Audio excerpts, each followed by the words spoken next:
Scalpel. Thank you. Hope I get this right. I haven't slept in days. Oh no! Oh no!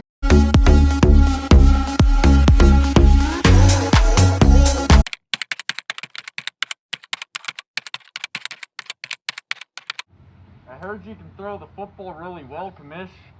I can throw the football just as well as I like my rubs.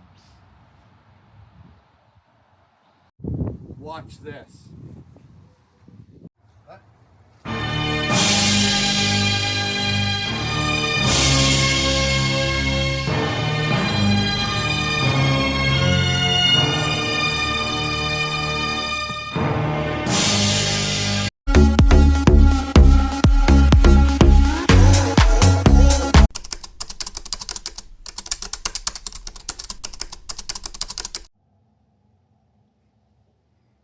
Objection, Your Honor. He's badgering the witness. Sustained. All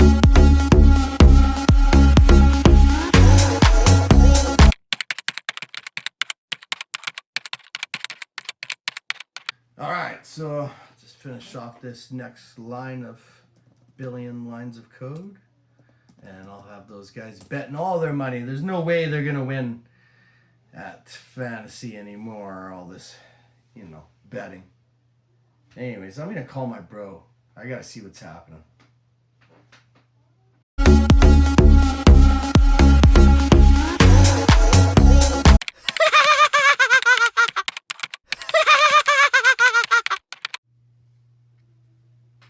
Hello? Hey bro, what's poppin'? Dak still making you wet dream? Baby, it's all good, bro. Oh, I got mustard on my favorite shirt. You know what, bro? I don't even know who to set up all this week in my lineup. Well, if you go this linebacker from Washington, they're paying a run-first offense, so that linebacker is guaranteed to get a bunch of volume, and that's how you will win this one. You're the best, man. How the hell do you know all this? You see any women around, bro? Good point, my brother. Good point. You know what? Thanks for all you did for this. There's no way I could ever win without you. I know this.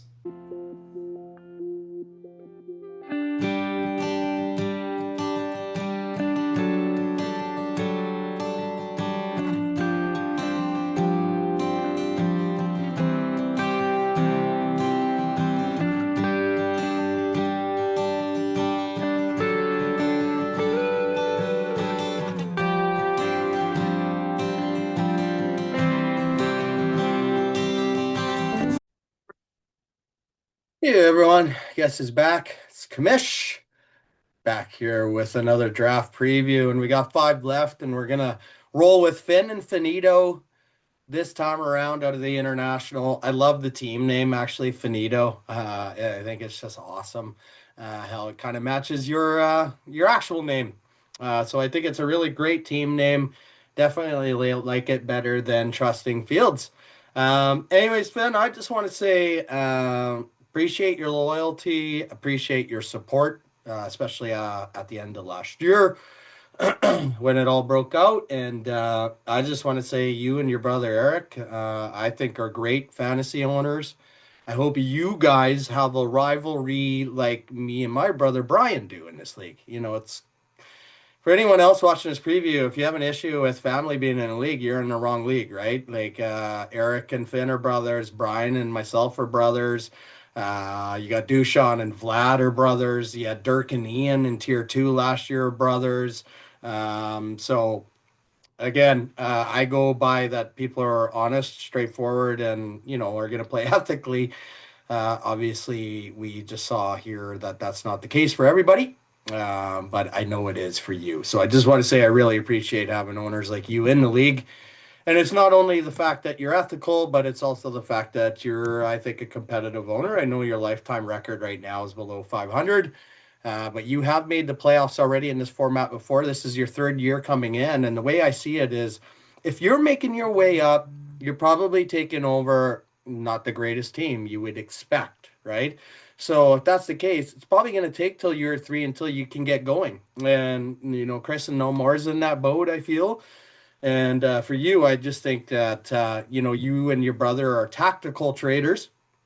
You don't trade a lot of your draft capital, and maybe I should learn a lesson from you, and I will moving forward. Last year was a big wake up call to me that the owners in this league, you can't mess around no more. Everyone's good. So, looking at your keepers, you decided to go with Brock Purdy at quarterback. I've said at length, if you've watched any of the other previews, I don't think you can win in this league without a quarterback. That's why I made the trade for Joe Burrow with Chris and no more. And when you think about other teams out there, you could have all the great talent in the world, but if you don't have a good quarterback, not going to work out for you, right? Like if your quarterback can get 40, 45, but you have a mediocre quarterback getting 10 to 15, that's already a 20-point difference, 30-point difference, right? If it's 45. So, anyways, I think it's smart to go quarterback. The only thing I'm worried about with Brock Purdy, the wide receiver room, right? It just seems to get worse. And Jawan Jennings now said he wants a new contract or trade me. So then who's the one? Ricky Pearsall? Like that'd be a bit scary, right? So see what happens there. You're going triple-headed monster at running back. I think you've recognized running backs, tight ends, usually a premium in this league. Quarterbacks as well, if you want to put it that way. Devin Chain, David Montgomery, Isaiah Pacheco are all going to get snaps, right? So I don't know if I'd necessarily call these guys RB1s, but it's hard to call anyone an RB1 in today's NFL, right? I think they are dominant timeshare players. And in the case of Montgomery, I mean, yeah, he's there getting the goal line runs too, right? So I think that's smart to keep the three running backs. And then I also like your wide receiver as well, Puka Nakua. I think he's just one of these guys that's an ascending talent and he's in the right market, right? Like if you're in a big market, generally things might go well for you in terms of stardom, right? Like think about Odell. My brother says it all the time. He said Odell's famous for one catch. And I don't think Odell was just famous for one catch. I do think he made a lot of really great catches, especially since I think Eli wasn't that great, to be honest.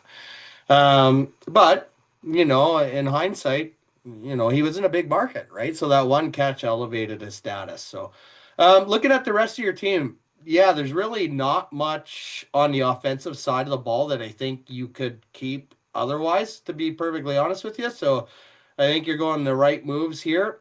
And then looking at defense, yeah, you got a few guys there that you could look at, right? Rose Boom, not sure if he's going to be the starting middle in Carolina. Could be not Anthony Walker, sorry, Alex Singleton is another guy that seems to get a lot of volume. Former Calgary Stampeder in the CFL. So, anyways, I do like the keeper quality here, and you don't have to worry much about running back to start off, even though it is a running back draft. Looking at your picks again, I think you're a tactical trader, right? So one thing I'll say about you and Eric, you don't trade a lot of your picks, but you will make tactical trades. It's not like you're not making trades. You guys always respond to my offers, so I appreciate that. You do have the extra round 9 here. You picked 12th, which I think is a pretty good position to be in. Um, Obviously, you ended up on the top end of the 4 teams that didn't make the playoffs. So I thought near the end there, I don't think there was any way you weren't gonna survive, right? I was looking at your team and oh no, like there's no way I'm taking over Finn, right? Because I thought you did have a good team last year. I think you just ran into a string of bad luck. You could tell me different, but that's basically what I saw. But you having 11 picks in the first 10 rounds, it's a lot better than the other draft pick scenarios we've seen out there, obviously. And I do like the fact of picking late or early in the draft, right? You can see you're only waiting, I guess, well, actually, you're right in the middle. Sorry. So you being in the middle, I think, is the worst position to be in. Why? Because you can see it takes 17 picks till your next pick, and then all of a sudden another 21, right? Or sorry, 23 after that. So that's a lot of picks to be waiting for until you pick, and you can't do the double dip strategy. So I hate picking in the middle, and you're right there. You do have the extra round 12 as well, so you got 11 and 10 here, so 22 in the first 20, meaning you only have 7 in the back 9, which I think is a pretty good scenario to have. Again, tactical trader, you added a couple picks and still survived. So I think it just sets you up better for this year, obviously.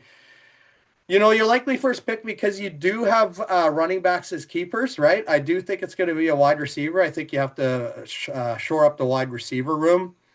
And I think the projected pick is you're going to go rookie. So I think you're going to have your pick of the crop of who the best rookie wide receivers are projected to be.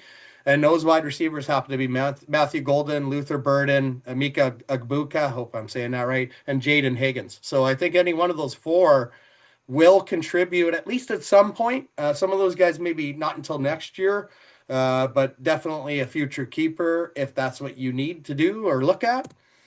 And then storylines, I kind of went into it already with the tactical buying, right? And I think it's an effective strategy, and it's something I'm going to do moving forward. Talking to Lucas, he might buy and sell a little bit more than you, but I do think he's a tactical buyer, and we see the success he's having. So you don't have to go all in or go all sell, I feel. And you don't want to now, I think, because literally you could drop like I did this year. Second point, division is wide open, right? I do think this division is wide open. I think Luke's got really good keepers. I think you and your brother are right, evenly matched. I think Dushan's in a bit of trouble. I think Dushan's brother, Vlad, though, I watch out for him. It's a grace year for him, though, so you don't have to worry much about him. I would imagine that if he's looking like he's going to survive, I would try to get more picks for next year. And then the last point is you're a great owner. I just want to say I appreciate having you in the league. And I love the fact that we're worldwide in the LOC, right? And it's just nice to have owners across the globe. We don't give a shit about politics. I don't know about you. You might, but honestly, I try not to pay too much attention to it. I know that's just a distraction for me to have joy in my life. And honestly, I just look to try to find joy in my life every day. Is generally usually being with my family or playing guitar. And I'll be honest, the fantasy does bring me some level of joy. I'm not as big as a football fan as I once was maybe a decade ago, but I still love to watch and I love the fantasy and I love the brotherhood and the camaraderie of playing with you guys. So I hope you enjoy it for the same reasons. And I just want to say good luck this year and I hope you're having a great rivalry with Eric and your bro.